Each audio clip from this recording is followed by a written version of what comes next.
Hello दोस्तों, स्वागत है आपका फिर से हमारे यूट्यूब चैनल पे। जैसे कि लास्ट क्लास में मैंने चैप्टर फर्स्ट को कवर किया था, आज नेक्स्ट चैप्टर सेकंड कवर करेंगे। क्या हमारे आसपास के पदार्थ शुद्ध हैं। लास्ट क्लास में हमने पदार्थ की डिटेल स्टडी की थी। अगर आपने वो वीडियो नहीं देखा है तो वो देख लें, फिर आपको ये वीडियो बहुत अच्छे से समझ में आएगा। और मैं पहले ही बता देता हूँ, आज का वीडियो थोड़ा लंबा होगा पर डिटेल स्टडी करेंगे। आज का वीडियो देखने के बाद आपको कभी दोबारा चैप्टर सेकंड पढ़ने की ज़रूरत नहीं होगी, सीधा आप डायरेक्ट प्रैक्टिस सेट लगाना, ठीक है। और इसको मैं इतने इजी लैंग्वेज में कवर करेंगे जिससे आपके दिमाग में एक बिल्कुल आराम से फिट बैठ जाएगा, ठीक है, फिर एग्जाम्पल के साथ। तो चलो स्टार्ट करते हैं, ठीक है। तो सबसे पहले देखते हैं कि शुद्ध क्या होता है, हमारे आसपास के पदार्थ शुद्ध हैं या नहीं, ठीक है। तो शुद्ध क्या होता है, देखिए शुद्ध के बारे में एक कॉमन परसेप्शन ये है, एक कॉमन धारणा ये बनी हुई है कि मान ली बिना किसी पदार्थ में बिना कोई मिलावट, कोई किसी भी टाइप की कोई मिलावट नहीं होगी तो हम उसको क्या बोल देंगे, शुद्ध। यानी साधारण बोलचाल में हम शुद्ध को यही कहते हैं, ठीक है। जैसे मान लीजिए दूध है, अगर दूध में जल, पाउडर और केमिकल वगैरह कुछ ना मिलाया जाए, ठीक है, तो हम क्या कहेंगे, दूध क्या है, प्योर है, मिल्क क्या है, शुद्ध है, ठीक है। पर जब हम एक विज्ञान के दृष्टिकोण से देखते हैं तो एक जो वैज्ञानिक होता है वो किसी पदार्थ को शुद्ध कब कहेगा, वो किसी पदार्थ को शुद्ध कब कहेगा, जब वो एक ही कण से बना हो, ठीक है। तो एक वैज्ञानिक के दृष्टिकोण से शुद्ध की क्या परिभाषा है कि जब वो एक ही प्रकार के कणों से मिलकर बना हो, उसको क्या बोलेगा, वो शुद्ध, ठीक है। पर कॉमन परसेप्शन ये है कि उसमें किसी भी टाइप की मिलावट ना हो। जैसे मान लीजिए अगर दूध में इस टाइप की मिलावट नहीं होंगी तो हम कह देंगे शुद्ध है। पर साइंस या वैज्ञानिक दूध को शुद्ध नहीं मानता, ठीक है, दूध को शुद्ध नहीं मानता। क्यों? क्योंकि दूध में क्या होता है, जल, वसा, प्रोटीन और भी कई चीज़ें होती हैं, ठीक है, एक्सेट्रा वगैरह। अब देखिए वैज्ञानिक के दृष्टिकोण से शुद्ध की क्या परिभाषा है कि वो एक ही प्रकार के कणों से मिलकर बना होना चाहिए। अब देखिए दूध में क्या है, जल के कण भी है, वसा के कण भी है, प्रोटीन के कण भी है, तो ये क्या है, शुद्ध नहीं है, ठीक है। तो विज्ञान इस चीज़ को क्या बोलता है कि ये क्या है, एक मिश्रण है, ठीक है, ये क्या है, एक मिश्रण है, ठीक है, यानी मिक्सचर है। तो आपको थोड़ा शुद्ध के बारे में थोड़ा कॉन्सेप्ट क्लियर हो गया होगा, ठीक है। अब देखिए जैसे लास्ट क्लास में हम पढ़े थे पदार्थ, ठीक है, पदार्थ। मैंने आपको बताया था कि पदार्थ को हम दो टाइप में क्लासिफाइड कर सकते हैं, वर्गीकृत कर सकते हैं। जैसे मान लीजिए एक तो उसके भौतिक गुणों के आधार पर यानी फिजिकल प्रॉपर्टी के आधार पर, एक उसके रासायनिक गुणों के आधार पर, ठीक है। तो भौतिक गुणों के आधार पर पदार्थ तीन टाइप के थे, ठोस, द्रव और गैस, ठीक है। और रासायनिक गुणों के आधार पर पदार्थ दो टाइप के होते हैं, एक तो होता है शुद्ध पदार्थ, ठीक है, और एक होता है मिश्रण, एक होता है मिश्रण। अभी हमने शुद्ध पदार्थ के बारे में जाना क्या होता है और मिश्रण के बारे में अभी डिटेल स्टडी करेंगे इसके बारे में, ठीक है। अभी एक इमेज बन जाए आपके माइंड में कि हमें क्या पढ़ना है। शुद्ध पदार्थ आगे दो टाइप के होते हैं, एक होता है तत्व और एक होता है यौगिक, ठीक है। आगे तत्व तीन टाइप के होते हैं, धातु,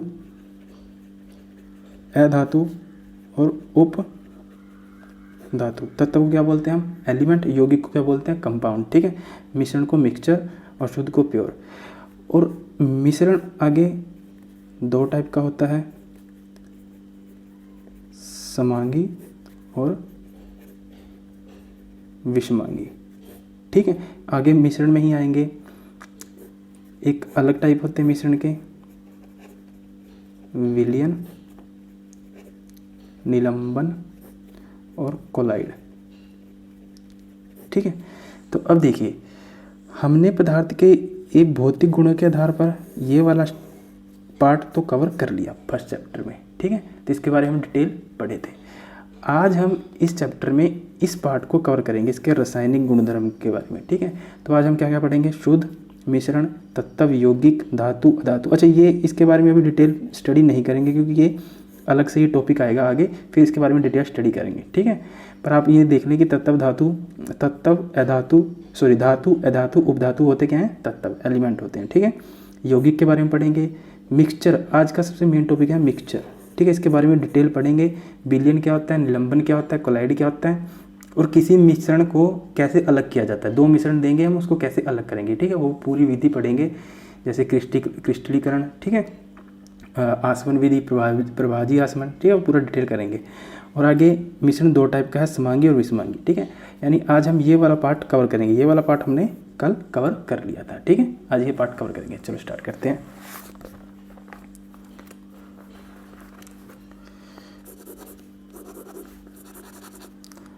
अब देखिए,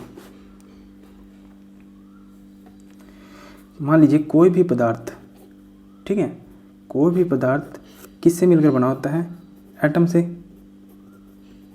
ठीक है, कोई भी पदार्थ किससे मिलकर बना होता है, एटम से। एटम क्या होता है, जैसे मान लीजिए कोई, जैसे पेन है ये। ठीक है, अगर मैं इसको पेन को तोड़ता जाऊँ तो एक सिचुएशन ऐसी आएगी, यानी एक समय ऐसा आएगा कि मैं इसको दोबारा तोड़ नहीं पाऊंगा। ठीक है, यानी वो छोटा कण क्या कहलाता है, उसका एटम। ठीक है, तो एटम की अगर परिभाषा लिखनी आए तो क्या लिखेंगे कि किसी भी पदार्थ की क्या होती है, ये पदार्थ की सबसे छोटी इकाई, यानी सबसे स्मॉल यूनिट, उसको क्या बोलते हैं हम, एटम। ठीक है, अब एटम के बारे में दो चार खासियत बातें जान लें। वैसे तो इसकी डिटेल स्टडी हम नेक्स्ट चैप्टर में करेंगे। ठीक है, देखिए एटम इंडिपेंडेंट नहीं है, सिंगल एटम कभी भी स्वतंत्र नहीं रह सकता। ठीक है, और ना ही इसको हम नग्न आंखों से देख सकते हैं। ठीक है, नग्न आंखों से देख भी नहीं सकते, और ना ही ये इंडिपेंडेंट रहता है। ठीक है, स्वतंत्र नहीं। क्या आपने कभी देखा है कि एक एटम, ये एक एटम है या दो एटम है। ठीक है, यानी एटम कभी भी इंडिपेंडेंट नहीं रह सकता। अब जब ये इंडिपेंडेंट नहीं रह सकता तो इसका अस्तित्व भी नहीं होगा। ठीक है, और जब अस्तित्व नहीं है तो हम इसको नगण्य मान सकते हैं। नगण्य मतलब शून्य, जीरो मान सकते हैं। जब हम इसको जीरो मान सकते हैं तो फिर हम इसकी स्टडी क्यों करें। ठीक है, आपके माइंड में प्रश्न ये आना चाहिए कि जब ये स्वतंत्र नहीं रह सकता, ठीक है, और नगण्य, इसको नग्न आंखों से नहीं देख सकते, इसका अस्तित्व ही नहीं है, और ये नगण्य है, तो हम इसकी स्टडी क्यों करें। देखिए स्टडी क्यों करते हैं हम, इसकी स्टडी क्यों की जाती है।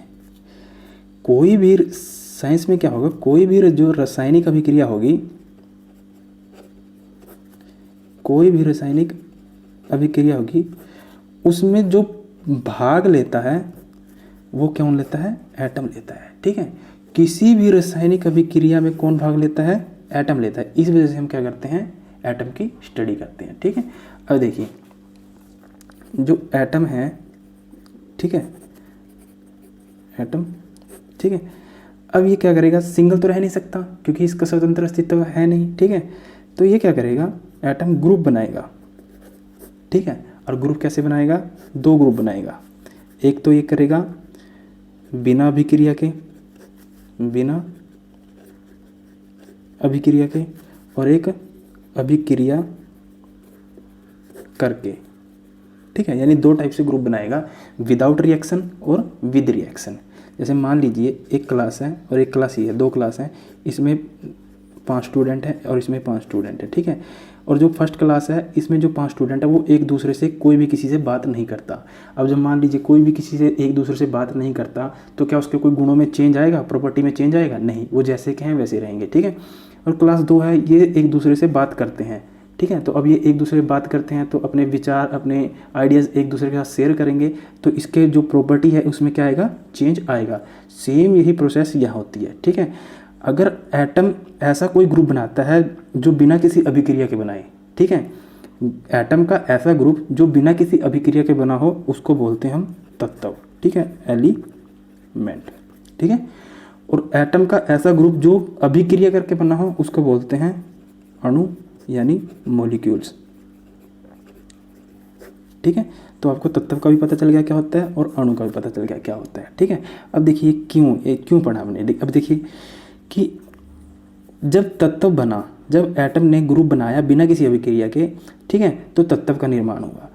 तो तत्व बिना किसी अभिक्रिया के बना है। ठीक है, तो क्या इसके गुणों में कोई चेंज आया होगा, यानी जो इसके गुण होंगे वो तत्व के गुण होंगे, क्योंकि इसे बिना अभिक्रिया के बने हैं ना। जैसे इस क्लास में बच्चों ने एक दूसरे के साथ कोई भी बातें नहीं की, कोई शेयर नहीं किया, तो उनके गुणों में कोई चेंज नहीं आया था। सेम यहाँ इसके गुणों में क्या होता है, कोई चेंज नहीं आता है। इसके गुणों में चेंज आता है, क्यों? क्योंकि इसने क्या किया है, ऐसे ग्रुप बनाया है जो किसी अभिक्रिया, मतलब कुछ अपने गुण दूसरे परमाणु को दिए होंगे और कुछ उसके गुण अपने आप ग्रहण भी किए होंगे। ठीक है, इस वजह से इसमें क्या होता है, इसके गुणों में चेंज आता है। ठीक है, दूसरा ये संख्या पे डिपेंड करेगा, ये नंबर पे डिपेंड करेगा। ठीक है, क्यों करेगा, सॉरी, ये नंबर पे डिपेंड नहीं करेगा। क्यों नहीं करेगा? क्योंकि जब इसने ग्रुप बनाया बिना अभिक्रिया के, ठीक है, तो इसके गुणों में कोई चेंज नहीं आया। जैसे मान लीजिए अगर 5 बच्चे हैं क्लास में, ठीक है, वो एक दूसरे से बात नहीं करते, अगर 10 हैं, अगर वो भी एक दूसरे से बात नहीं करते, 100 हैं, 1000 हैं, वो भी कोई एक दूसरे से बात नहीं करता, तो जब वो बात ही नहीं करते तो क्या नंबर पर डिपेंड कर रहा है? क्या उसके गुण में चेंज आ रहा है? नहीं। ठीक है, तो इसमें संख्या पे डिपेंड नहीं करता, पर ये नंबर पे डिपेंड करता है। ठीक है, जैसे मान लीजिए एग्जांपल लिखूँ मैं, जैसे मान लीजिए एल्यूमिनियम, ब्रोमीन, आयरन। ठीक है, तो हम क्या इसके साथ कहीं नंबर लिखते हैं? जैसे एल्यूमिनियम 2, 3 ऐसे लिखते हैं? हम कभी नहीं लिखते। ठीक है, तो ये क्या है, तत्व। क्यों? क्योंकि ये बिना अभिक्रिया के बने हैं। ठीक है, और जो अणु होते हैं उसके साथ हम नंबर लिखते हैं, जैसे O3, ये मैंने संख्या लिखी। ठीक है, CO2 मैंने नंबर लिखा। ठीक है, तो ये क्या है, अणु। ठीक है, अब देखिए जो तत्व बना है वो बिना किसी अभिक्रिया के बना है। ठीक है, यानी जो प्रॉपर्टी तत्व की होगी वही किसकी होगी, एटम की, क्योंकि इसने कोई अभिक्रिया नहीं किया है, कोई गुणों को शेयर नहीं किया है। ठीक है, और जो अणु बना है, ठीक है, वो अभिक्रिया करके बना है। ठीक है, तो जो प्रॉपर्टी इसकी होगी वो इसकी नहीं होगी। समझ में आ रहा है? देखिए जो तत्व है वो बिना किसी अभिक्रिया के बना है, यानी जो प्रॉपर्टी इसकी यहाँ होगी तत्व की वही एटम की होगी। ठीक है, और जो अणु है वो अभिक्रिया करके बना है, विद रिएक्शन बना है। ठीक है, जो प्रॉपर्टी अणु की होगी वो एटम की नहीं होगी, परमाणु की नहीं होगी। ठीक है, तो इसलिए अगर हमें इसके बारे में जानना है तो हमें इसके बारे में पढ़ लेंगे आराम से। ठीक है, यानी जो यहाँ पे गुण पाए जाएंगे वही एटम में पाए जाएंगे। ठीक है, तो ये बिना किसी अभिक्रिया के बना है, इस वजह से तत्व को क्या बोलते हैं, पदार्थ की सबसे शुद्धतम इकाई। ठीक है, सबसे प्योरेस्ट फॉर्म क्या होती है किसी पदार्थ की, तत्व। ठीक है, बहुत इंपॉर्टेंट फैक्ट है। अगर आपसे पूछा जाए कि किसी पदार्थ की सबसे सूक्ष्म इकाई क्या होती है, तो आप क्या लगाएंगे, तत्व। ठीक है, अब देखिए जो तत्व है और अणु, ये भी आगे नहीं बैठते, ये भी क्या करते हैं, आगे जाकर ग्रुप बनाते हैं। ठीक है, तो ग्रुप कैसे बनाएंगे, 2 सेम वही, एक तो विदाउट रिएक्शन के और एक विद रिएक्शन के, यानी एक तो अभिक्रिया बिना अभिक्रिया के और एक अभिक्रिया करके। जब तत्व और अणु ऐसा ग्रुप बनाएंगे जो बिना किसी अभिक्रिया के, तो वो क्या कहलाएगा, यौगिक। ठीक है, उसे क्या कहेंगे हम, यौगिक। और जो अभिक्रिया करके बनाएगा उसे क्या कहेंगे हम, मिश्रण। ठीक है, उसे क्या कहेंगे हम, मिश्रण। और इसकी डिटेल स्टडी अब करेंगे। ठीक है, तो यौगिक क्या होता है, अगर परिभाषा लिखनी आई, ठीक है, तत्व और अणुओं का ऐसा समूह जो बिना किसी अभिक्रिया के बना हो उसको क्या बोलते हैं, यौगिक। तत्व और अणुओं का ऐसा समूह जो अभिक्रिया करके बना हो उसे क्या बोलते हैं, मिश्रण। ठीक है, तो आपने यौगिक भी पढ़ लिया, और यौगिक मतलब कंपाउंड। ठीक है, और मिश्रण मतलब मिक्सचर। अब इसकी मिक्सचर की हम अब डिटेल स्टडी करेंगे, क्योंकि ये हमारे इसमें बहुत ज़्यादा इंपॉर्टेंट है। ठीक है, मिक्सचर पढ़ेंगे, फिर मिक्सचर को कैसे अलग किया जाता है, ये सबसे ज़्यादा इंपॉर्टेंट है। इसलिए आज का वीडियो थोड़ा लंबा भी हो सकता है। ठीक है, अब देखिए मिश्रण होता है जो, वो हमने पढ़ा पीछे 2 टाइप का है, समांगी और विषमांगी। ठीक है, होमोजीनियस और हेट्रोजीनियस। इसको होमोजीनियस बोलते हैं, इसको हेट्रोजीनियस बोलते हैं।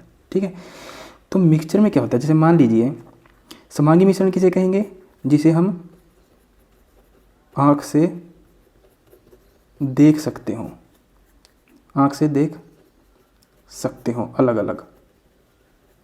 ठीक है, और जिसे आँख से नहीं देख सकते, ठीक है, उसको क्या बोलेंगे, विषमांगी मिश्रण। जिसके कणों को हम आँख से देख सकते हैं उसको समांगी, और जिसके कणों को हम नहीं देख सकते आँख से उसको विषमांगी। जैसे फॉर एग्जांपल, जैसे मान लीजिए एक बीकर है, इसमें जल है। ठीक है, मान लीजिए हमने इसमें नमक डाल दिया, ठीक है, और इसको मिला दिया।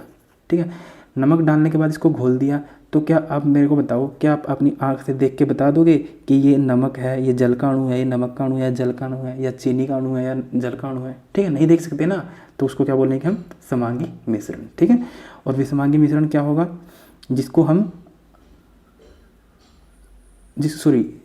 समांगी मिश्रण क्या होता है? जिसको हम आँख से नहीं देख सकते।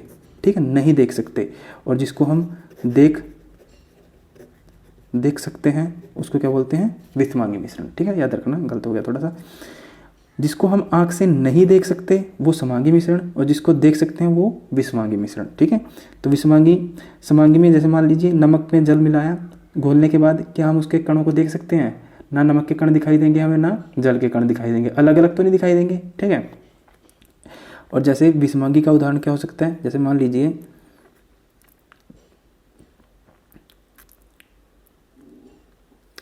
विसमांगी क्या उदाहरण हो सकता है? रेत जमा प्लस लोहे के कण। ठीक है, अगर मैं रेत और लोहे के कणों को मिलाऊं तो हम अपनी आंखों से देख सकते हैं कि ये रेत का कण है और ये लोहे का कण है। ठीक है, उसको अलग अलग कर सकते हैं। ठीक है, तो इसको क्या बोलते हैं? विसमांगी मिश्रण। ठीक है, यहाँ तक क्लियर? समांगी क्या है? जिसको हम आंखों से नहीं देख सकते, और जिसको आंखों से देख सकते हैं वो विसमांगी, जिसको नहीं देख सकते वो समांगी। ठीक है, अब देखिए मिश्रण 3 टाइप का था।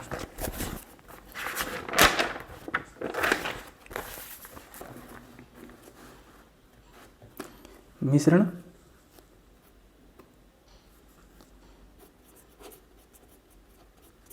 3 टाइप का है। ठीक है, कौन कौन से? एक तो है विलयन, एक है निलंबन, एक है कोलाइड। ठीक है, 3 टाइप के मिश्रण होते हैं, विलयन, निलंबन और कोलाइड। इसको बोलते हैं सॉल्यूशन। ठीक है, निलंबन को बोलते हैं सस्पेंशन, और कोलाइड को कोलाइड। ठीक है, अब देखिए जरा, अब एक एक को डिटेल में पढ़ते हैं।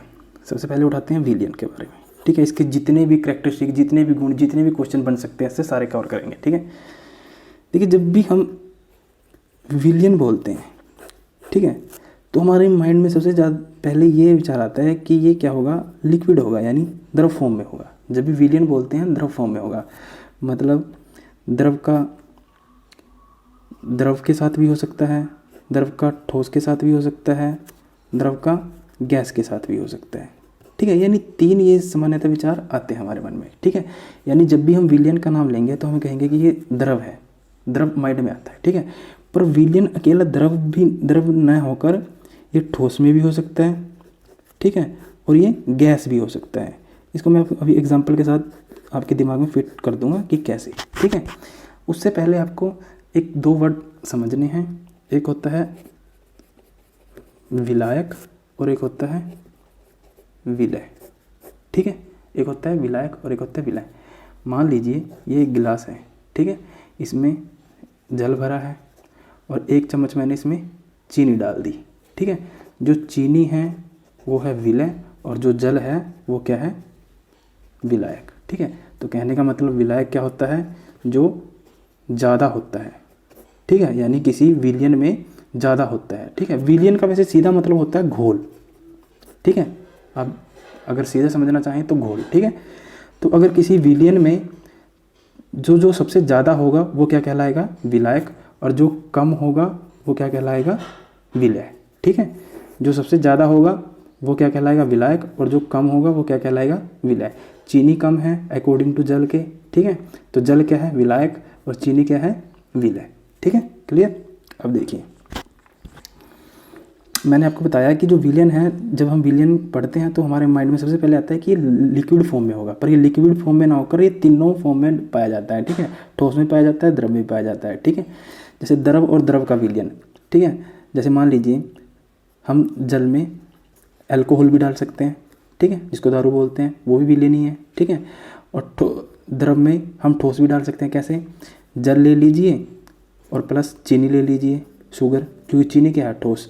और जल में गैस भी हो सकती है, जैसे जल प्लस ऑक्सीजन, क्योंकि जो हमारे तालाब होते हैं, ठीक ठीक है, उसमें जो मछलियाँ होती है वो कैसे जीवित रहती हैं, वो कैसे जीवित रहती हैं, वो भी तो ऑक्सीजन लेती हैं, और उनको ऑक्सीजन कहाँ से मिलती है, एनवायरनमेंट से। इसका मतलब ये हुआ कि जो गैस है वो भी द्रव में घुल सकती है, ठीक है। तो एक अब विलयन ठोस में भी हो सकता है, ठीक है। कैसे, जैसे मान लीजिए आपने एक धातु का नाम सुना होगा पीतल, ठीक है, जिसको बोलते हैं ब्रास, ठीक है। पीतल किससे मिलकर बनी होती है, जिंक से प्लस कॉपर से, ठीक है। यानी 30% जिंक है और 70% क्या होता है, कॉपर, ठीक है। तो ये किसका उदाहरण है, ठोस विलयन का, ठीक है। ये किसके उदाहरण था, द्रव विलयन का। और ये किसका उदाहरण है, ठोस विलयन का, क्योंकि जिंक भी क्या है, ठोस, कॉपर भी क्या है, ठोस, ठीक है। और मिलके क्या बना, विलयन, सॉरी पीतल, ठीक है। तो ठोस विलयन का उदाहरण है। और गैस का अगर हम लेना चाहें, देखिए हमारे एनवायरनमेंट में वैसे तो कई गैसें पाई जाती हैं, पर जो दो मेजर गैस हैं वो क्या है, ऑक्सीजन प्लस नाइट्रोजन, ठीक है। नाइट्रोजन पाई जाती है 78% और ये पाई जाती है लगभग 20%, ठीक है। दोनों मिलकर क्या बनते हैं, मिलाते हैं वायु, ठीक है, एयर बनती है, ठीक है। तो ये भी गैस है, ये भी गैस है, तो ये भी क्या बनी है, गैस, ठीक है। तो ये हम बोल सकते हैं कि विलयन क्या होता है, दोनों में पाया जाएगा, द्रव में भी, ठोस में भी और गैस में भी, ठीक है। अब इसके कुछ उदाहरण देखते हैं। जैसे मान लीजिए एक कोई उदाहरण लेते हैं इसका, फिर क्लियर हो जाएगा। मान लीजिए चीनी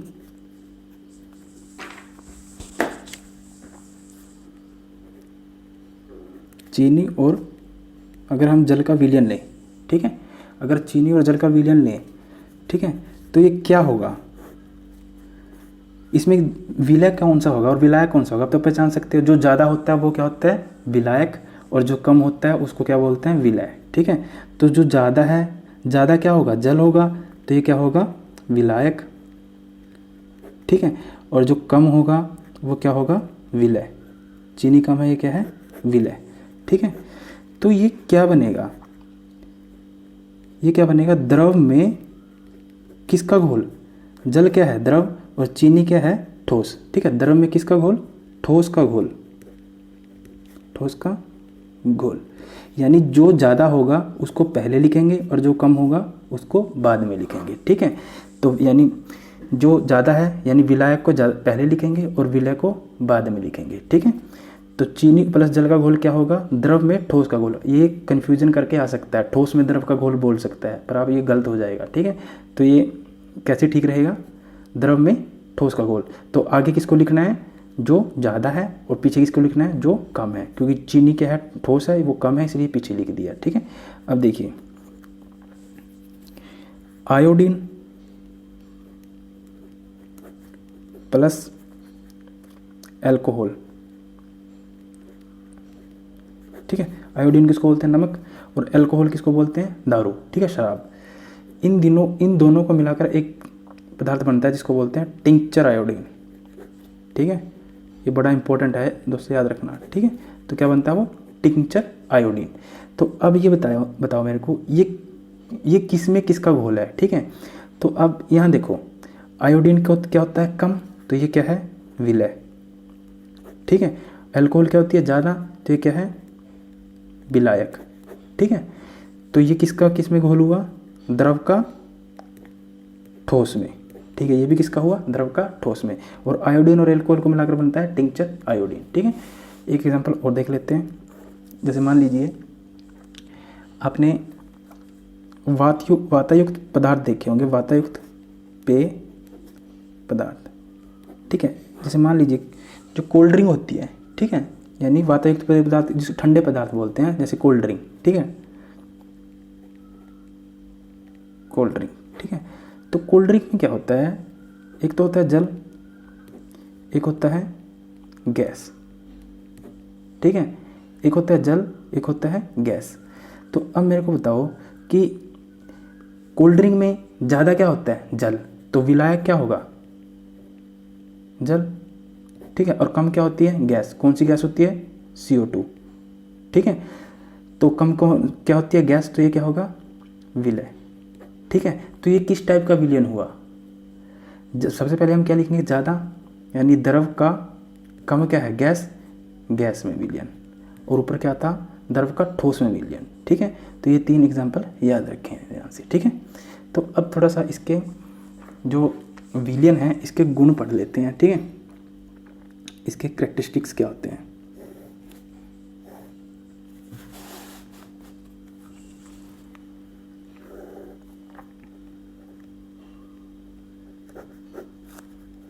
सॉल्यूशंस, ठीक है। नंबर 1, पहली बात तो ये क्या है, एक समांगी मिश्रण है, ठीक है। कैसा मिश्रण है? समांगी। और समांगी मिश्रण किसे कहते हैं?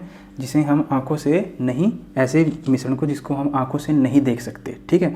देखिए जल और चीनी के मिश्रण को क्या आप आंखों से देख सकते हो? नहीं देख सकते, ठीक है। क्यों? क्योंकि इनका आकार बहुत ज़्यादा छोटा होता है। और इसको समांगी क्यों बोलते हैं? देखिए इसमें पता क्या होता है कि जो विलय होता है ना, विलय कौन होता है? जो कम मात्रा में होता है। जैसे जल और चीनी में विलय कौन होगा? चीनी, ठीक है। जो विलय होता है वो विलायक में पूरी तरह घुल जाता है, ठीक है। पूरी तरह क्या हो जाता है? घुल जाता है। इस वजह से उसको क्या बोलते हैं हम? समांगी मिश्रण, ठीक है। नंबर 2, इसका नेक्स्ट पॉइंट क्या है? जो विलयन होता है इसके जो कणों का आकार होता है वो कितना होता है? कणों का साइज 1 नैनोमीटर, ठीक है। अब 1 नैनोमीटर समझ लीजिए क्या होता है। 1 नैनोमीटर को हम लिख सकते हैं 10⁻⁹ मीटर, ठीक है। यानी जो विलयन के कणों का जो डायमीटर होता है वो होता है 1 नैनोमीटर, या फिर आप बोलें 10⁻⁹ मीटर, ठीक है। अब देखिए इसको आपने सुना होगा 1 नैनोमीटर, इसका मतलब समझ लीजिए क्या होता है। मान लीजिए ये 1 मीटर की लाइन है, वैसे तो 1 मीटर बहुत बड़ा होता है, ठीक है। ये मान लीजिए 1 मीटर है, ठीक है। आप 1 मीटर का सर्कल बनाएं, ऐसे बनेगा, ठीक है। 1 मीटर का सर्कल ऐसे बनेगा, ठीक है। तो आप इसके कितने टुकड़े कर सकते हो? कितनी बार इसको काट सकते हो? अनंत बार, ठीक है। तो मैं ये जो 10⁻⁹ मीटर है इसको मैं ऐसे भी लिख सकता हूँ 10⁻⁹ मीटर। जब ये नीचे चला जाएगा तो ये प्लस का हो जाएगा, ठीक है। और 10⁻⁹ मीटर का मतलब है यानी 1 के पीछे 9 जीरो, ठीक है। यानी 9 बार जीरो लिखनी है, मतलब 1 अरब, ठीक है। मतलब 1 अरब। यानी इस वृत्त के मैं अगर 1 अरब टुकड़े करूँगा और उस एक टुकड़े को, वो एक टुकड़ा 1 नैनोमीटर के बराबर होगा, ठीक है। यानी 1 अरबवां टुकड़ा, ठीक है। यानी जब मैं इस वृत्त के 1 अरब टुकड़े कर दूंगा और वो जो 1 अरबवां टुकड़ा होगा वो 1 नैनोमीटर के बराबर होगा। आई होप आपको अब समझ में आ गया होगा, ठीक है। अब देखिए इसका तीसरा पॉइंट क्या है मेन। जो विलयन होता है जब हम उसको मिलाते हैं, जैसे मान लीजिए जल और चीनी का जो विलयन है उसको हमने मिलाया, घोल दिया, ठीक है। तो कैसा? मीठा जल बन गया, ठीक है। मीठा जल बनने के बाद आप इसको क्या कर दिए? कुछ समय के लिए शांत छोड़ दीजिए। शांत छोड़ देंगे। शांत छोड़ने के बाद क्या होगा? जो इसके चीनी के कण होंगे वो नीचे नहीं बैठते।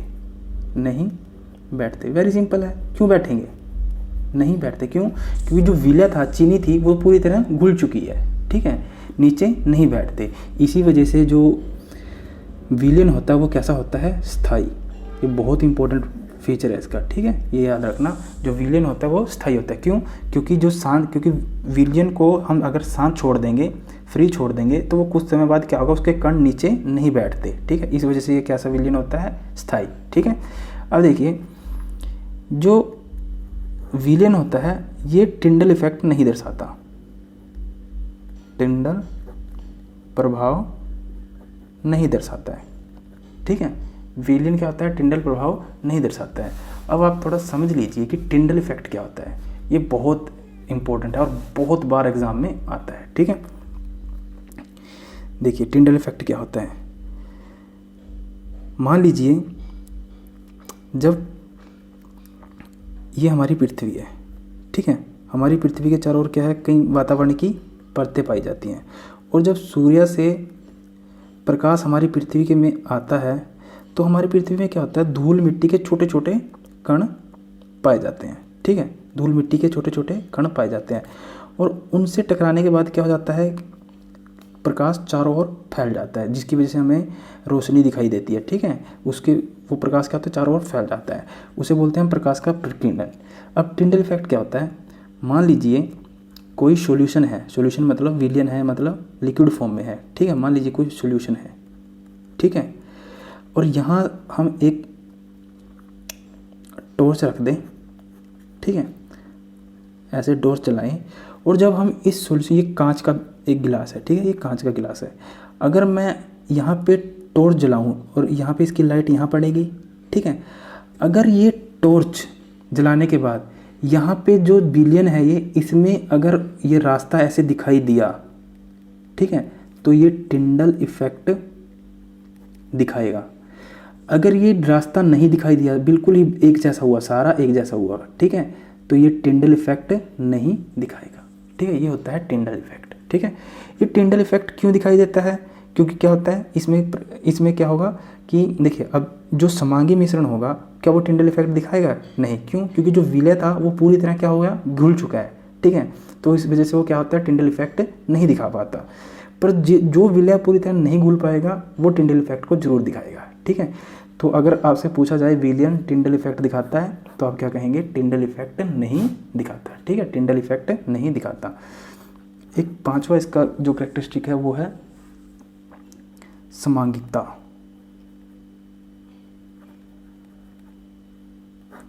इसमें एक गुण पाया जाता है विलयन में समांगिकता का, वो क्या होता है, जिसको क्या बोलते हैं, होमोजेनिटी, ठीक है। इसका क्या मतलब है? जैसे मान लीजिए आपने एक बीकर ली, उसमें जल लिया, ठीक है, और उसमें चीनी घोल दी, ठीक है, तो अब जैसे मान लीजिए अभी क्या बन गया, मीठा जल, ठीक है। अब आप चाहे एक चम्मच यहाँ से उठाएं, चाहे आप एक चम्मच यहाँ से उठाएं, चाहे आप एक चम्मच यहाँ से टेस्ट करें, चाहे यहाँ से कहीं से भी आप इस विलयन के कहीं से भी आप एक चम्मच टेस्ट करें, आपको टेस्ट एक जैसा लगेगा, ठीक है। इसी गुण को क्या बोलते हैं, समांगिकता, होमोजेनिटी, ठीक है। तो विलयन में ये 5 गुण हमेशा याद रखना। एक तो ये समांगी होते हैं, इनके कणों का आकार 1 नैनोमीटर होता है, 1 नैनोमीटर से भी छोटा ही होता है, ठीक है। और ये क्या होते हैं, स्थायी होते हैं। स्थायी क्यों होते हैं? क्योंकि सांस छोड़ देने पर इसके कण नीचे नहीं बैठते, ठीक है, और ये टिंडल इफेक्ट नहीं दिखाते, ठीक है। और ये समांगिता, इसमें क्या पाया जाता है, समांगिता का गुण पाया जाता है, ठीक है। तो ये तो विलयन के बारे में हो गया। अब पढ़ते हैं निलंबन के बारे में। अगर दोस्तों यहाँ तक समझ में आ गया होगा तो लाइक कर दें, अपने दोस्तों के साथ शेयर करना है इसे, ठीक है, मुझे भी मोटिवेशन मिलेगा इससे। निलंबन, सस्पेंशन, वीडियो लंबा जाएगा पर डिटेल में पढ़ेंगे, ठीक है। सस्पेंशन क्या होता है, ठीक है, देखिए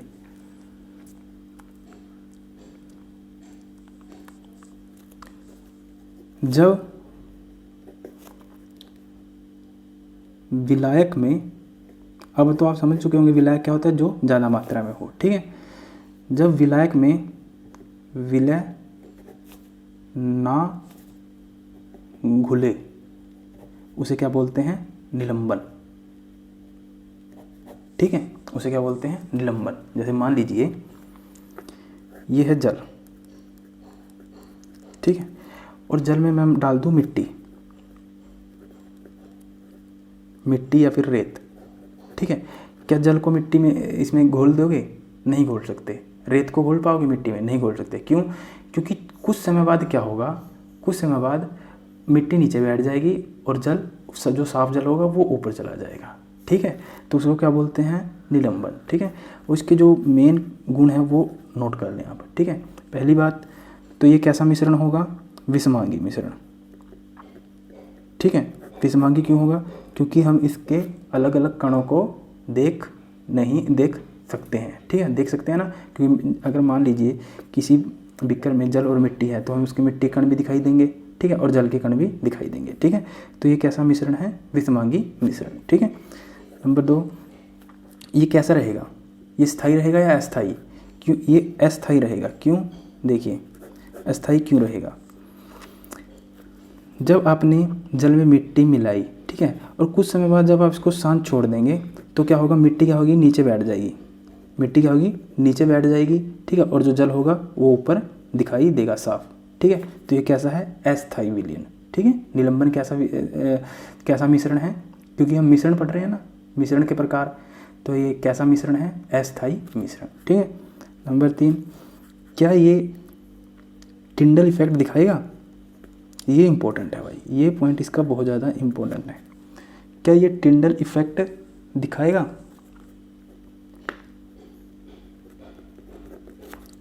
ठीक है, अब ज़रा समझना इसको, ठीक है। मान लीजिए ये है जल, ठीक है। अगर इसमें मिट्टी के कण हैं, अभी आपने इसको अभी इसमें मिट्टी के कण मिलाए हैं, ठीक है। तो जब यहाँ से आप बैटरी से लाइट दोगे या प्रकाश आएगा, चाहे बैटरी से आए चाहे सूर्य से आए, कहीं से भी आए, प्रकाश आना चाहिए, ठीक है। जब प्रकाश आएगा, अगर जब तक ये इसमें घुले हुए हैं, ठीक है, मतलब जब तक आप शुरू में यानी फर्स्ट फेज में, इसके फर्स्ट फेज में, और सेकंड फेज क्या होगा जब ये नीचे बैठ जाएगा। फर्स्ट फेज में तो क्या होगा, जब लाइट जाएगी तो जो मिट्टी के छोटे छोटे कण हैं उनसे टकराकर क्या हो जाएगी, प्रकाश फैल जाएगा, जिसकी वजह से क्या होगा, यहाँ से रास्ता दृष्टिगोचर होगा, मतलब रास्ता दिखाई देगा, ठीक है। फर्स्ट फेज में तो दिखाएगा ये टिंडल इफेक्ट को, पर जब सेकंड फेज आएगा, सेकंड फेज में क्या होगा, कुछ समय बाद क्या होगा, मिट्टी क्या होगी, नीचे बैठ जाएगी, ऊपर रह जाएगा जल, ठीक है। सेकंड फेज में टिंडल इफेक्ट नहीं दिखाएगा। अब डिपेंड करता है ऑप्शन के ऊपर। अगर ऑप्शन में लिखा हुआ है कि शुरुआती दौर में निलंबन टिंडल इफेक्ट दर्शाता है तो ठीक है, ठीक है। अगर क्वेश्चन इस तरह से आया क्या निलंबन टिंडल इफेक्ट दर्शाता है ओवरऑल, तो आप नहीं करेंगे, ठीक है।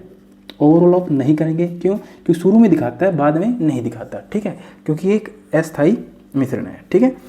दूसरा, इसे हम जो इसके कणों का आकार होता है वो क्या होता है, 1000 नैनोमीटर से बड़ा होता है, ठीक है। 1000 नैनोमीटर से क्या होता है, बड़ा होता है। ये निलंबन के कुछ बेसिक पॉइंट थे, गुण थे, ये आपको याद रखना है। एक तो ये विषमांगी है, ठीक है, और इसमें विलय की मात्रा घुलती नहीं है, विलय नहीं घुलता, ठीक है। ये जरूर बहुत इंपॉर्टेंट पॉइंट है, ये याद रखना। इसमें विलय होता है वो घुलता नहीं है। ये विषमांगी है, अस्थायी है, क्योंकि सांस छोड़ने पे क्या हो जाता है, नीचे बैठ जाता है। टिंडल इफेक्ट ओवरऑल नहीं दिखाता, फर्स्ट फेज में दिखाएगा, शुरू में, लास्ट में नहीं दिखाएगा, ठीक है। नंबर 3, कोलाइड, ठीक है। कोलाइड क्या होता है, देखिए इसके जो कण होते हैं बहुत छोटे होते हैं, इसके जो पार्टिकल्स होते हैं बहुत छोटे होते हैं, पर ये लगता तो समांगी है बट ये है नहीं, ठीक है। लगेगा कि समांगी जैसा है बट है नहीं, है क्या, ये विषमांगी मिश्रण, ठीक है। कैसा मिश्रण है, विषमांगी, याद रखना, विषमांगी मिश्रण है, ठीक है। तो इसके कण इतने छोटे होते हैं, जैसे इसके कणों का अगर हम आकार देखें तो 1 नैनोमीटर से 100 या 1000 नैनोमीटर के बीच में पाया जाता है, ठीक है। इसके कणों का आकार बहुत छोटा होता है, पर देखने से लगेगा ये समांगी मिश्रण है, पर है कैसा है, विषमांगी। समांगी और विषमांगी का आपको पता है, ठीक है। समांगी क्या होता है, जिसको हम नग्न आंखों से नहीं देख सकते, और जिसको हम नग्न आंखों से देख सकते हैं वो विषमांगी, ठीक है। अब दूसरा पॉइंट कि ये इसको हम छान कर अलग नहीं कर सकते, यानी छानने से हम विलय, क्योंकि किसी भी मिश्रण में याद रखना एक विलय और एक विलायक जरूर होगा, ठीक है। और विलय आपको पता ही है और विलायक भी पता है अब, ठीक है। विलय और विलायक को हम अलग नहीं कर सकते, ठीक है। इसको अलग नहीं कर सकते विलय और विलायक को, ठीक है। क्यों? क्योंकि इनका जो कणों का आकार होता है बहुत छोटा होता है, और कणों के आकार के छोटे होने की वजह से हमें लगता है कि ये समांगी है, बट है नहीं। क्यों नहीं है? क्योंकि ये टिंडल इफेक्ट को दर्शाता है, ठीक है। जो विषमांगी मिश्रण होता है वो टिंडल इफेक्ट को दर्शाता है, और जो समांगी होते हैं वो टिंडल इफेक्ट को नहीं दर्शाते, ठीक है। तो छानने के द्वारा हम विलय और विलायक को अलग नहीं कर सकते, और ना ही हम विलयन में कर सकते हैं, पर निलंबन में कर सकते हैं छानन विधि के द्वारा, ठीक है। छान कर हम मिट्टी को अलग कर सकते हैं और पानी को अलग कर सकते हैं, ठीक है। बट यहाँ एक बात ध्यान रखना, एक विधि होती है अपकेंद्रीय विधि। अब इसके बारे में हम डिटेल में आगे पढ़ेंगे। अपकेंद्रीय विधि, अपकेंद्रीय विधि के द्वारा हम कोलाइड को क्या कर सकते हैं, कोलाइड में विलय और विलय को, विलायक को अलग अलग कर सकते हैं, ठीक है। तीसरा इफेक्ट, ये टिंडल इफेक्ट दर्शाता है, टिंडल इफेक्ट दर्शाता है। क्यों? क्योंकि ये क्या है, विषमांगी मिश्रण, ठीक है। क्योंकि इसके कणों का आकार क्या होता है, बड़ा होता है, ठीक है, यानी विलयन से तो बड़ा होता है, इसलिए विषमांगी है तो ये टिंडल इफेक्ट जरूर दर्शाएगा, ठीक है। अब देखिए टिंडल इफेक्ट का आपको पता ही चल गया, ठीक है। मान लीजिए अगर कोई विलयन है, अगर उस पर लाइट डलती है तो वो अगर रास्ता उसमें दिखाई देता है उस विलयन में, ठीक है, सॉरी विलयन मतलब मिश्रण, ठीक है। अगर वो कोलाइड है अगर उसमें रास्ता दिखाई दे रहा है तो वो टिंडल इफेक्ट दिखाई देगा, दर्शाएगा। अगर वो उसमें रास्ता नहीं दिखाई दे रहा है तो वो टिंडल इफेक्ट को नहीं दर्शाएगा। ठीक है, तो कौन कौन टिंडल इफेक्ट दिखाता है? एक तो जो विषमांगी होगा, विषमांगी मिश्रण होंगे, वो सारे क्या दिखाएंगे? टिंडल इफेक्ट को दर्शाएंगे। ठीक है, ठीक है। तो टिंडल इफेक्ट कौन कौन दिखाता है? एक तो विषमांगी मिश्रण होगा, दूसरा दूध। ठीक है, दूध क्या करेगा? टिंडल इफेक्ट को दिखाएगा। ठीक है, दूध क्या होता है? टिंडल इफेक्ट को दिखाता है। और जैसे आपने देखा होगा घरों में जो रोशनी होती है, रोशनदान, ठीक है, जब वहाँ से जैसे मान लीजिए ये घर है, यहाँ पे मान लीजिए कोई रोशनदान है, जब यहाँ से बाहर से प्रकाश आता है तो आपको एक ऐसे लाइन सी दिखाई देगी। ठीक है, यही होता है, रास्ता दिखाई देना, प्रकाश का रास्ता दिखाई देना, यही टिंडल इफेक्ट कहलाता है। ठीक है, तो ये रास्ता दिखाई देता है। ठीक है, तो मतलब घरों में जो रोशनदान होते हैं वो भी टिंडल इफेक्ट को दर्शाते हैं, दिखाते हैं। ठीक है, और जंगल में जो कैनोपी होती है, कैनोपी मतलब वन अच्छा दान। ठीक है, जैसे मान लीजिए जंगल में क्या होता है, जो बड़े बड़े वृक्ष होते हैं तो उनकी पत्तियों के बीच में अगर कोई जगह खाली रह जाती है तो वहाँ से सूर्य का प्रकाश नीचे आता है और पूरा रास्ता दिखाई देता है प्रकाश का। ठीक है, उसी को वो बोलते हैं कैनोपी। ठीक है, तो टिंडल इफेक्ट कौन कौन दिखाता है? याद रखना, एक तो जो विषमांगी मिश्रण होंगे, और दूध, और घरों में जो रोशनदान, कैनोपी, और एक और लिख लो, स्ट्राच का विलयन। स्ट्राच का जो आलू में पाया जाता है ना, स्ट्राच ब्लू कलर का, ठीक है, वो भी क्या करता है? टिंडल इफेक्ट को दर्शाता है। ये बड़ा इंपॉर्टेंट पॉइंट है। ठीक है, और याद रखना जो कॉपर सल्फेट होता है, कॉपर सल्फेट, वो टिंडल इफेक्ट नहीं दर्शाता। बड़ा इंपॉर्टेंट पॉइंट है भाई, मैं पहले ही लिखवा देता हूँ। जो कॉपर सल्फेट है वो टिंडल इफेक्ट नहीं दर्शाता। क्यों? क्योंकि इसके जो कण होते हैं वो बहुत छोटे होते हैं और वो विलय के रूप में सॉल्यूशन में पूरी की तरह घुल जाते हैं। ठीक है, देखिए टिंडल इफेक्ट वही दर्शाएगा जो विषमांगी मिश्रण होगा। क्यों? क्योंकि जो विलय के कण होते हैं वो पूरी तरह नहीं घुलते। ठीक है, सिंपल सा फंडा ये है इसका। तो कुछ कोलाइड के उदाहरण हैं, ठीक है, जो आपके काम आएंगे। आप ये पढ़ लें या फिर यहाँ से स्क्रीनशॉट ले लें। जैसे द्रव का गैस में उसको क्या बोलते हैं? एरोसोल। ठीक है, उसके उदाहरण क्या हैं? कोहरा, बादल, कुहासा। ठोस का गैस में एरोसोल, गैस का द्रव में फोम, एग्जाम्पल शेविंग क्रीम। ठीक है, द्रव का द्रव में इमल्सन। सबसे इंपॉर्टेंट ये है, बस एक याद कर लेना, द्रव का द्रव में उसको क्या बोलते हैं? इमल्सन। ठीक है, इमल्सन या फिर पायस, एक ही बात है। ठीक है, एग्जाम्पल याद करना, दूध, फेस क्रीम। ठीक है, ठोस का द्रव में सोल, गैस का ठोस में फ्रोम, द्रव का ठोस में जेल, और ठोस का ठोस में ठोसोल। ठीक है, इसके एग्जाम्पल भी याद करना है, स्क्रीनशॉट ले लेना यहाँ से। ठीक है, अब हमने मिश्रण के तीनों टाइप पढ़े, विलयन, निलंबन, कोलाइड। ठीक है, अब पढ़ते हैं कि हम विलयन को अलग कैसे कर सकते हैं। ठीक है, और किसी भी टाइप का विलयन है, चाहे वो कोलाइड है, निलंबन है, चाहे विलयन है, यानी किसी भी टाइप का मिक्सचर है, ये मिक्सचर पढ़े हम ना, मिश्रण। ठीक है, मिश्रण को हम कैसे अलग कर सकते हैं। ठीक है, ये सबसे ज़्यादा इम्पोर्टेंट है दोस्तों। आज का टॉपिक बहुत लंबा जा सकता है। ठीक है,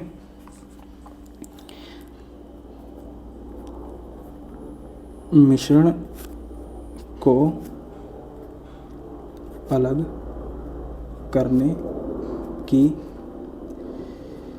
विधि या विधियाँ, मेथड। ठीक है, देखिए मिश्रण को कितने तरीके से हम अलग कर सकते हैं। हमारे पास कई टाइप के मेथड होते हैं। नंबर 1 वाष्पीकरण। वाष्पीकरण आपको पता ही है, लास्ट क्लास में पढ़ा था। नंबर 2 ऊर्ध्वपातन। ठीक है, नंबर 3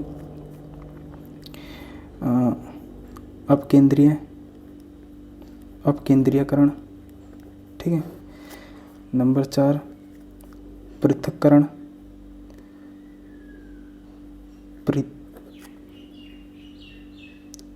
पृथक्करण कीप।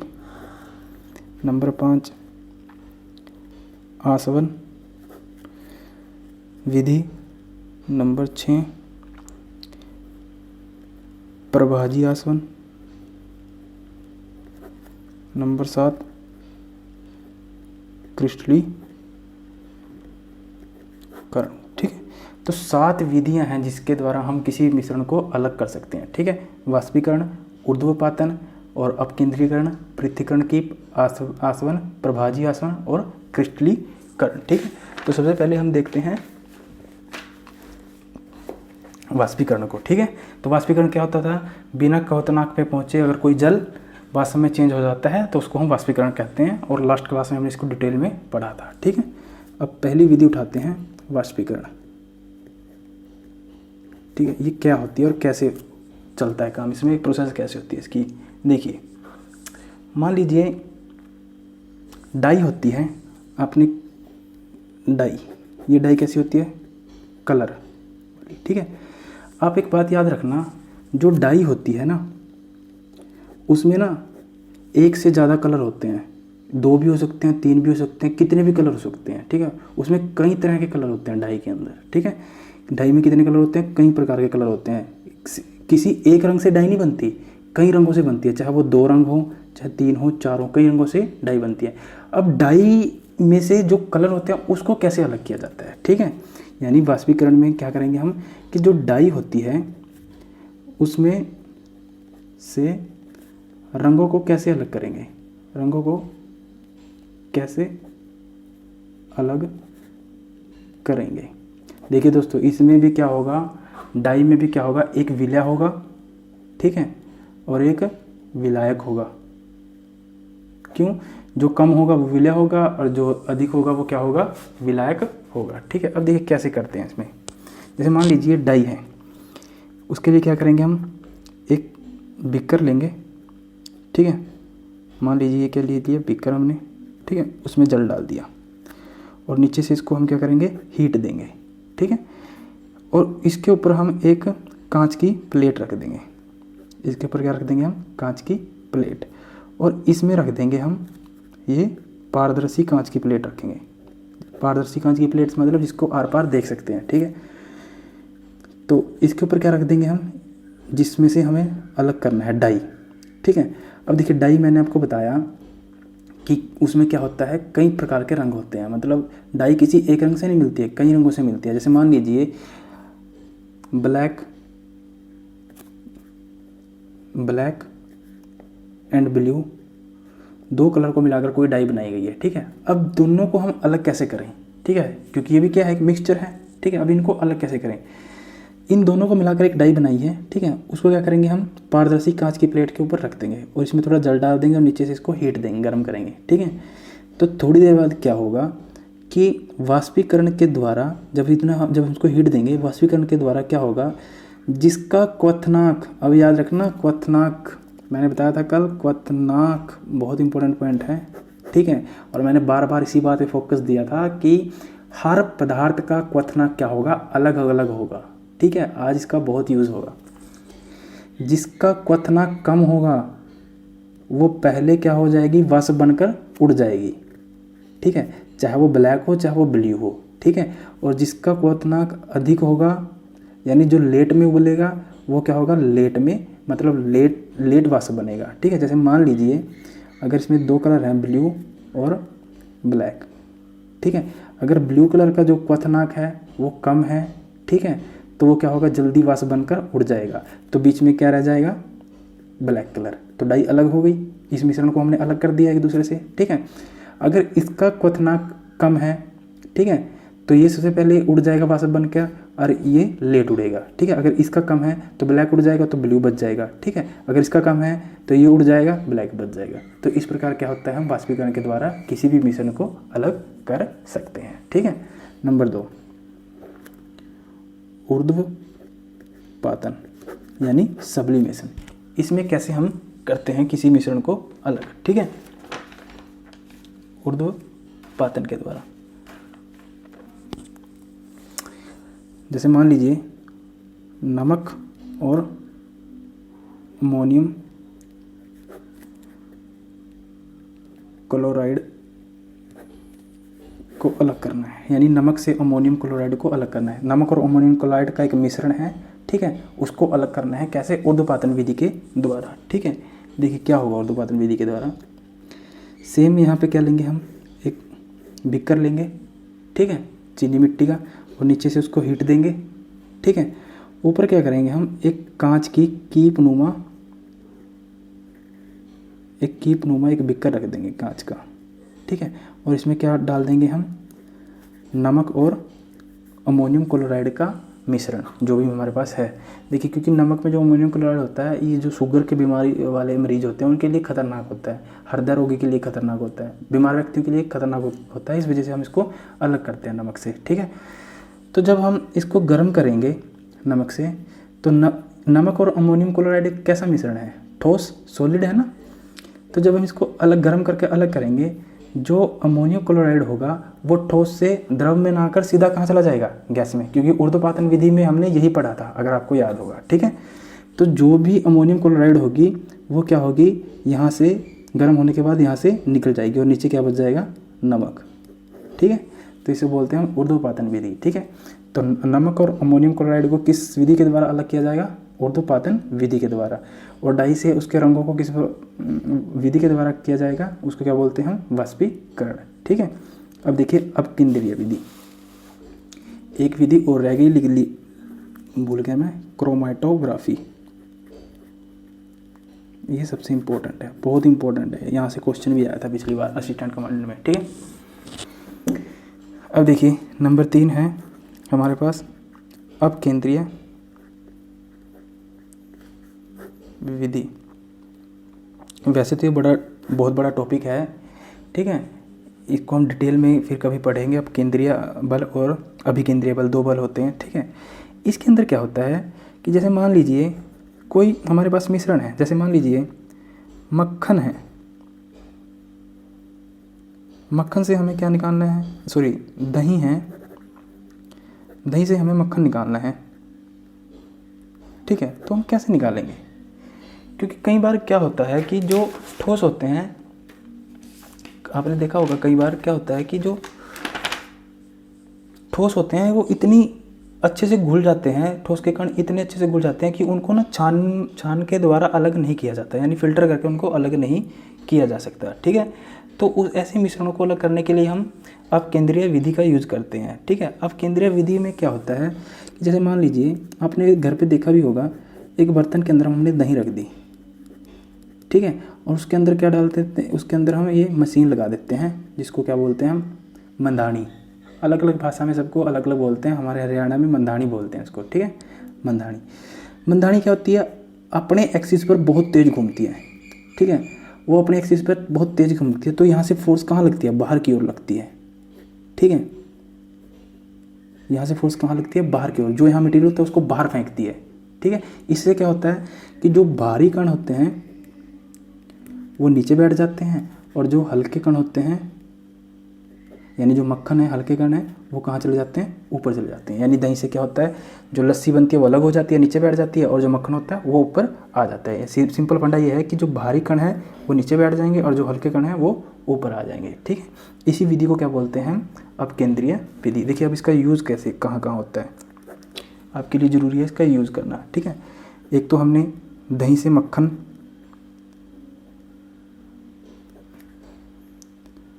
बनाने में यूज़ किया, ठीक है। दूसरा कहाँ यूज़ करते हैं हम इसका, लैब के अंदर ब्लड और पेशाब की जांच करने में, ठीक है। लैब में जब ब्लड और पेशाब की जांच होती है वो भी इसी विधि के द्वारा होती है, अपकेंद्रीय विधि के द्वारा, ठीक है। और कहाँ यूज़ कर सकते हैं हम इसको, हाँ एक वॉशिंग मशीन में,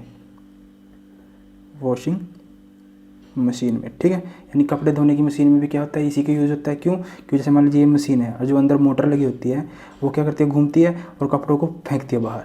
अब कपड़े बाहर तो जाएंगे नहीं, जो सतह होगी उससे टकराते रहेंगे, ठीक है। टकराने के बाद क्या होगा, वो उसके मैल धुलते रहेंगे, ठीक है। कपड़े धोने में भी किसका यूज़ किया जाता है, हम अपकेंद्रीय विधि का यूज करते हैं, ठीक है।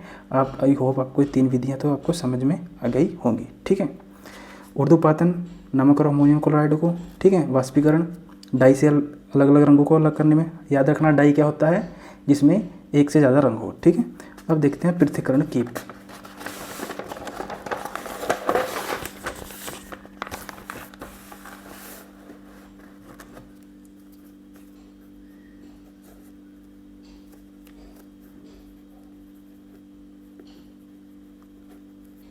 पृथक्करण कीप के द्वारा, ठीक है। पृथक्करण कीप में क्या होता है कि दो अघुलनशील पदार्थों को हम कैसे अलग करते हैं। दो अघुलनशील द्रव बोलो या पदार्थ बोलो, एक ही बात है, ठीक है, क्योंकि द्रव भी क्या होता है, पदार्थ ही तो होता है, पदार्थ की तो फॉर्म है द्रव, ठीक है। दो अघुलनशील द्रवों को कैसे अलग करेंगे, ठीक है, कैसे अलग करेंगे, ठीक है। अब देखिए, मान लीजिए दो अघुलनशील पदार्थ क्या हो सकते हैं, एक तो हो सकता है जल और एक क्या हो सकता है, तेल, ठीक है। क्या जल और तेल कभी मिलते हैं, नहीं, अघुलनशील है, कभी घुलते हैं, नहीं घुलते। जल में क्या घी घुलेगा, नहीं घुलेगा, ठीक है। तो हम इस ऐसे पदार्थों को क्या बोलते हैं, हम अघुलनशील पदार्थ। अब देखिए इसको कैसे यूज़ करते हैं। मान लीजिए जल और तेल का हमारे पास कोई मिश्रण है, क्योंकि हम मिश्रण को अलग करने की विधियाँ पढ़ रहे हैं, तो इस वजह से हमें इसका क्या लेना पड़ेगा, मिश्रण, ठीक है। तो हम उसको अलग करने के लिए क्या करते हैं, सबसे पहले एक कीप लेते हैं, ठीक है, ऐसे एक कीप लेंगे, ठीक है, और यहाँ पर एक कार्क लगा देंगे। कार्क का मतलब होता है, जैसे अपने आप घरों में देखते हैं टूंटी, उसी को बोलते हैं कार्क, ठीक है। और इस कीप के अंदर या इस बीकर के अंदर, इस बीकर का ही नाम होता है पृथक्करण कीप, ठीक है। ये कीप होती है, कीप के आकार की होती है, इसी का नाम होता है पृथक्करण कीप। तो इस कीप के अंदर जो ये मिक्सचर है जल और तेल का, वो क्या करेंगे, हम यहाँ डाल देंगे, ठीक है। अब बेसिकली होता क्या है इसके अंदर, सारा गेम है इसमें घनत्व का, ठीक है, सारा गेम डेंसिटी का होता है। एक्चुअली कैसे होता है डेंसिटी का, देखिए अभी समझते हैं। जब हम इसमें ये मिश्रण डाल देंगे तो क्या होगा, जो तेल होगा वो क्या हो जाएगा, ऊपर, और जो जल क्या होगा, नीचे बैठ जाएगा। क्यों, क्योंकि जो तेल का घनत्व है वो है कम और जल का घनत्व क्या है, ज़्यादा, ठीक है। यानी जो कम घनत्व वाली है वो ऊपर रह जाएगी और जो ज़्यादा घनत्व वाली है वो नीचे बैठ जाएगी, ठीक है। अब मान लीजिए इसके ऊपर बैठ गया तेल, ठीक है, और इसके नीचे बैठ गया जल। क्यों, जल का घनत्व क्या है, डेंसिटी ज़्यादा है, ठीक है, इस वजह से वो नीचे बैठ गया, ठीक है। और यहाँ पे कार्क, मतलब कार्क लग गया, मतलब टूटी लगी है, ठीक है। अब देखिए क्या करेंगे, हम नीचे एक बर्तन रख लेंगे सिंपल, और उस टूटी को खोल देंगे, ठीक है। टूटी को खोलने के बाद क्या होगा, सबसे पहले क्या होगा, जल निकल आएगा, और जब जल पूरा निकल जाएगा, टूटी बंद कर देंगे तो वो तेल बच जाएगा, ठीक है। तो नीचे क्या आ जाएगा, जल, और ऊपर क्या रह जाएगा, तेल। इसी को बोलते हैं पृथक्करण कीप, ठीक है। ये किस सिद्धांत पे काम करती है, डेंसिटी के सिद्धांत पे काम करती है, याद रखना, ठीक है। क्योंकि कम घनत्व वाला क्या होता है, ऊपर बैठ जाता है, और जो घनत्व कम है, जिसकी डेंसिटी ज़्यादा है, वो नीचे बैठ जाता है, ठीक है। इसके यूज़ कहाँ करते हैं हम, ठीक है। एक तो यूज़, इसका फर्स्ट यूज़ तो है कि अघुलनशील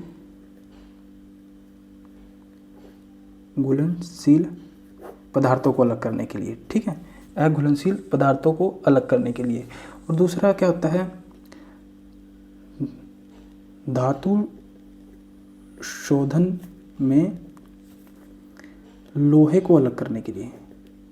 ये समझ लेना थोड़ा, ये अलग पॉइंट है, ठीक है। कैसे करते हैं धातु शोधन के द्वारा लोहे को अलग, क्योंकि जो धातु होती है उसमें कई, जैसे मैं पीछे पढ़ा था ना, जैसे तांबा, वो था क्या बोलते हैं,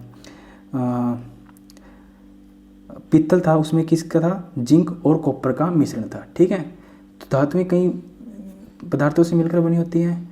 तो जब हम उसको गर्म करेंगे, गर्म करने से क्या होगा कि जो कम डेंसिटी वाला है वो ऊपर चला जाएगा और जो ज़्यादा डेंसिटी वाला है वो नीचे चला जाएगा, ठीक है।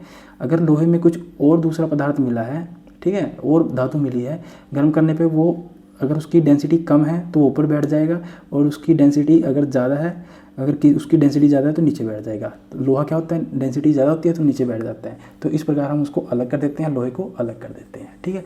तो मेन दो यूज़ हैं इसके, किसके, पृथक्करण कीप के, ठीक है। अब देखिए, ये तो था दो अघुलनशील द्रवों को कैसे अलग किया जाता है। अगर मान लीजिए दो घुलनशील द्रव हों, ठीक है, घुलनशील मतलब जो आपस में घुल जाए, और अघुलनशील जो आपस में ना घुले। जैसे दो, सबसे अच्छा जल का मैं बताऊँ, सबसे अच्छा जल का जो घुलनशील द्रव है वो है जल प्लस अल्कोहल। वैसे तो अल्कोहल होता है, ठीक है, हम यहाँ एग्जांपल लेते हैं एसीटोन का, ठीक है। अब देखिए इसको हम कैसे अलग करेंगे, ठीक है। इसको अलग करने के लिए जो विधि अपनाई जाती है वो होती है आसवन विधि, ठीक है, जिसको बोलते हैं डिस्टिलेशन मेथड, ठीक है। आसवन विधि, ये समझना ये सबसे ज़्यादा इम्पोर्टेंट है, ठीक है, क्योंकि जो हमारे जो क्रूड ऑयल आता है ना, जैसे पेट्रोल निकालना, ठीक है, डीजल निकालना, ठीक है, मिट्टी का तेल निकालना, मोम निकालना, वो जो जितने भी क्रूड ऑयल होते हैं, क्रूड ऑयल, वो सारे आसवन विधि के द्वारा ही अलग किए जाते हैं, ठीक है। आसवन और एक प्रभाजी आसवन है, ठीक है, वो पढ़ेंगे अभी, ठीक है। देखिए इसमें क्या होता है, सिंपल सा, बड़ा सिंपल सा फंडा है, ठीक है। मान लीजिए हमारे पास जल और एसीटोन का क्या है, एक मिक्सचर है, ठीक है। यहाँ पे क्या लेंगे हम, एक बीकर ले लेंगे और इस बीकर में हम इस मिक्सचर को डाल देंगे, ठीक है। इस बीकर में क्या करेंगे, हम इस मिक्सचर को डाल देंगे और नीचे से क्या देंगे, हम हीट तो देंगे, देनी पड़ेगी हीट तो, ठीक है। और जैसे ही हम इस मिक्सचर को इसमें डालेंगे, डालने के बाद हमें यहाँ से हमें क्या लगाना पड़ेगा, एक यहाँ से हम कांच का पाइप लगा देते हैं, ठीक है। कांच का पाइप लगाकर और यहाँ एक खाली बीकर रख देते हैं, ठीक है। इसको ऐसे इसमें जोड़ देते हैं। ये अब देखिए क्या होता है, जैसे ही हम इस मिश्रण, ये मिश्रण किस किस का है, जल और एसीटोन का, ठीक है। अब देखिए क्या होता है, आपको पता है जो जल है उसका क्वथनांक होता है 100 डिग्री सेल्सियस, ठीक है। जल का क्वथनांक कितना होता है, 100 डिग्री सेल्सियस, यानी जल, अगर जल को हम 100 डिग्री सेल्सियस का तापमान दे तो वो उबल कर क्या बन जाएगा, भाप, ठीक है।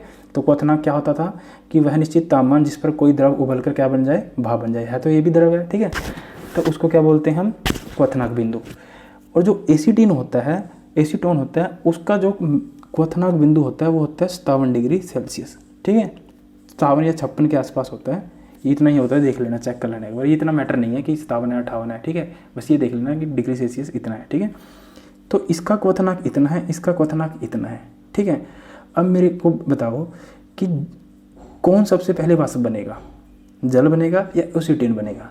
सिंपल सी है, जिसका क्वथनांक कम होगा वो जल्दी उबल जाएगा, ठीक है।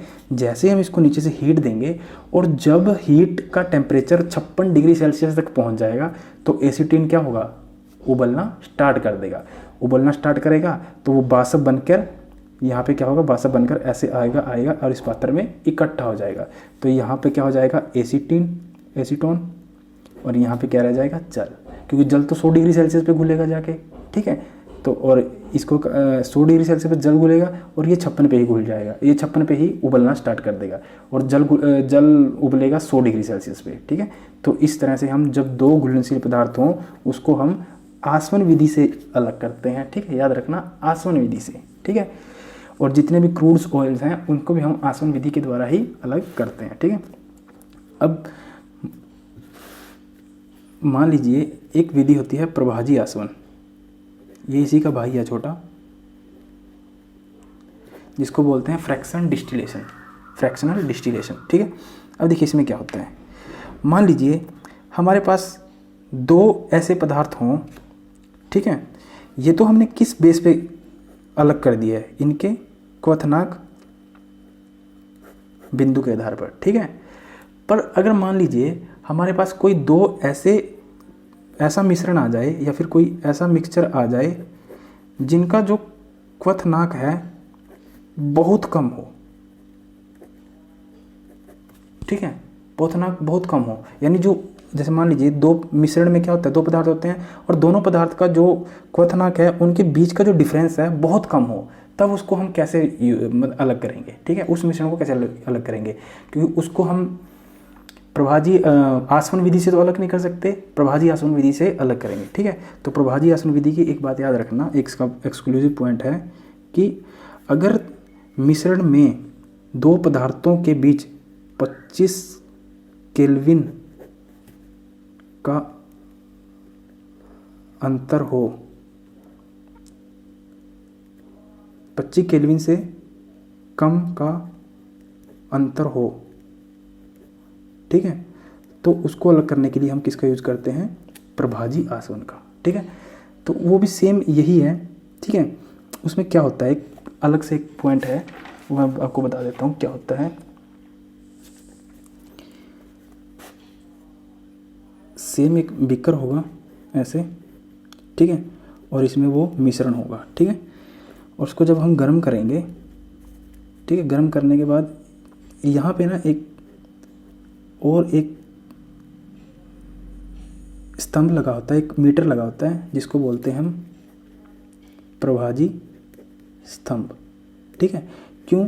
क्योंकि इसमें क्या होता है, कांच के टुकड़े होते हैं, कांच के छोटे छोटे टुकड़े होते हैं, गुटके बोल लो आप, गुटके होते हैं छोटे छोटे, और उनको इस तरह से सेट किया होता है कि जो यहाँ से गर्म करने पे जो भाप निकलेगी वो उस पर सेट हो जाएगा, मतलब उस पर बैठ जाएगा, ठीक है, उस पर बैठ जाएगा। और इसी के ज़रिए इसको एक नाली से, कांच की नाली से जोड़ दिया जाता है और नीचे एक बर्तन रख दिया जाता है, ठीक है। और यहाँ से क्या होगा, ये जब इसकी कांच की सतह बैठेगी तो यहाँ से ये आएगा ठंडा होके, और यहाँ पे क्या होगा, संघनन मतलब कंडेंसेशन। संघनन मतलब ये ऐसे एक दूसरे के पास आएंगे, एक दूसरे के पास आएगा तो लिक्विड फॉर्म में बदल कर यहाँ चला जाएगा, ठीक है। तो ये होती है प्रभाजी आसवन विधि। जैसे मान लीजिए प्रभाजी आसवन विधि का मैं आपको एक उदाहरण दूँ कि प्रभाजी आसवन का अगर मैं आपको उदाहरण दूँ तो आप ऐसे भी समझ सकते हैं इसको कि प्रभाजी आसवन में क्या होता है,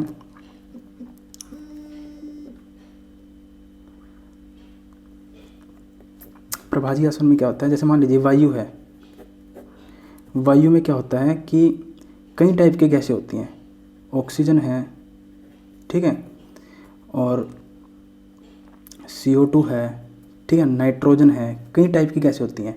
अगर हम वायु से हमें कुछ गैसें अलग करनी हो, ठीक है, तो उसको हम किस विधि से अलग करेंगे, प्रभाजी आसवन की विधि से। क्यों?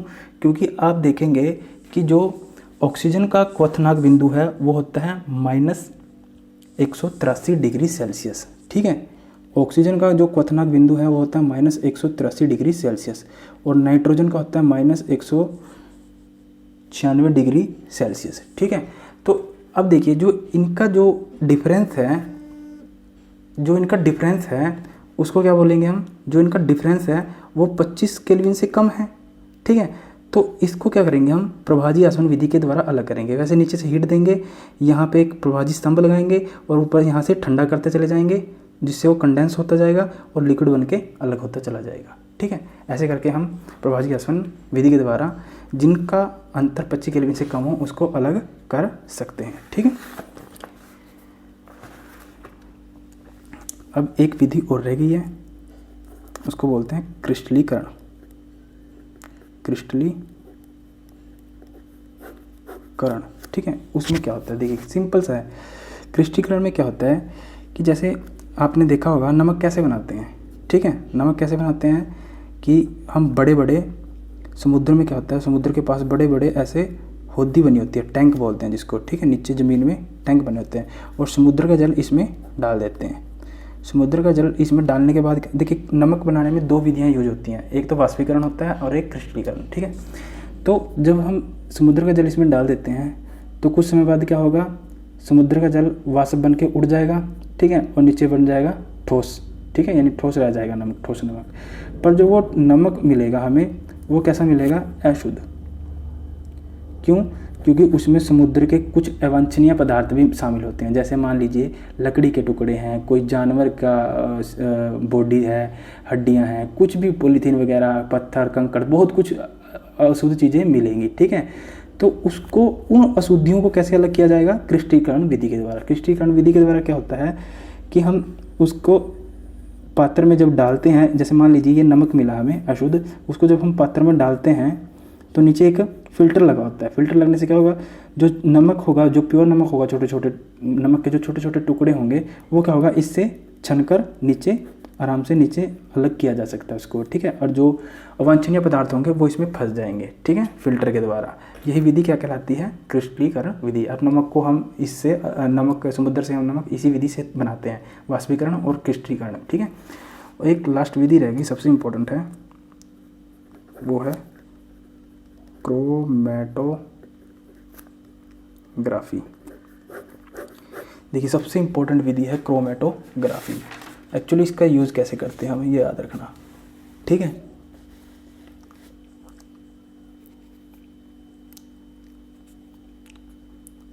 देखिए क्या होता है क्रोमैटोग्राफी में, इसका मेन काम है डाई से रंगों को अलग करना, ठीक है। डाई मैंने आपको बता ही दिया है। डाई क्या होता है? जिसमें एक से अधिक रंग हो, ठीक है। डाई से कलर को अलग करना। अब इसको कैसे करेंगे, ठीक है। देखिए हम क्या करते हैं, एक कागज़ लेते हैं। इसमें सबसे पहले मान लीजिए ये कागज़ है, ठीक है। एक कागज़ लेते हैं, इसमें एक बिकर होता है हमारे पास, ये बिकर है, ठीक है। उसमें क्या होता है,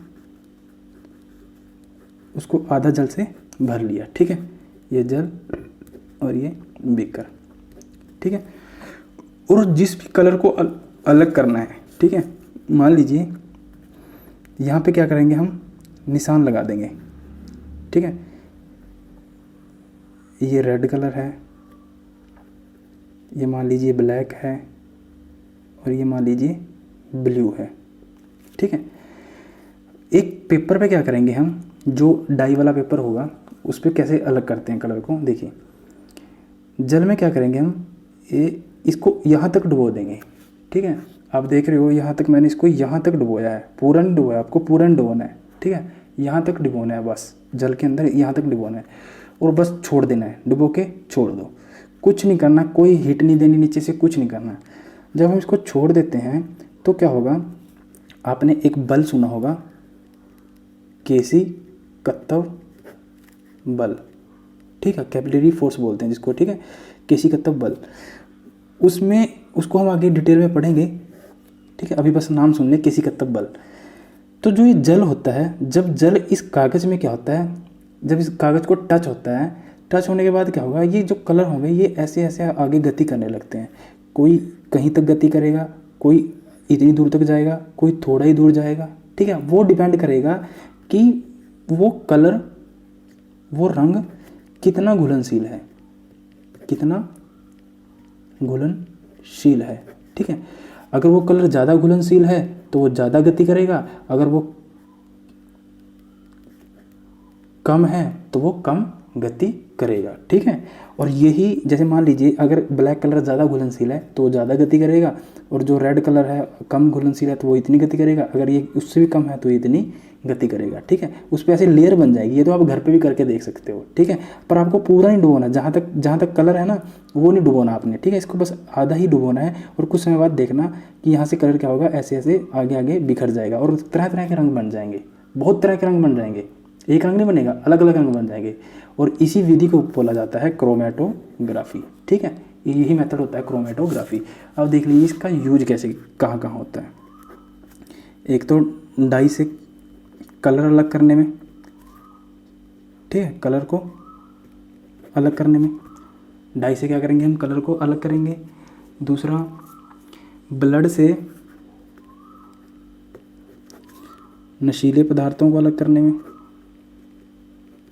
नशीले पदार्थ को अलग करने में ब्लड से, उसमें भी किसका उपयोग करते हैं हम, क्रोमेटोग्राफी का। अगला है नेचुरल कलर, यानी प्राकृतिक रंगों से उनके पिगमेंट अलग करने में, ठीक है, उनके पिगमेंट अलग करने में, उसमें भी किसका यूज किया जाता है, क्रोमेटोग्राफी का। ये था चैप्टर का last point, chromatography. I hope आपको समझ में आ गया होगा, ठीक है। अगर दोस्तों अगर वीडियो अच्छा लगा हो तो शेयर और लाइक ज़रूर कर दें, ठीक है। और चैनल को सब्सक्राइब कर लें, क्योंकि सब्सक्राइब करने से ऐसा होगा कि जो मैं वीडियो डालूंगा वो आपको नोटिफिकेशन आ जाएगा। अब हम इसका एक प्रैक्टिस सेट लगाएंगे कल, ठीक है। मैंने जैसे बताया आपको, डेली आपको इसका क्वेश्चन का प्रैक्टिस सेट भी लग जाएगा। बहुत बहुत धन्यवाद, थैंक यू।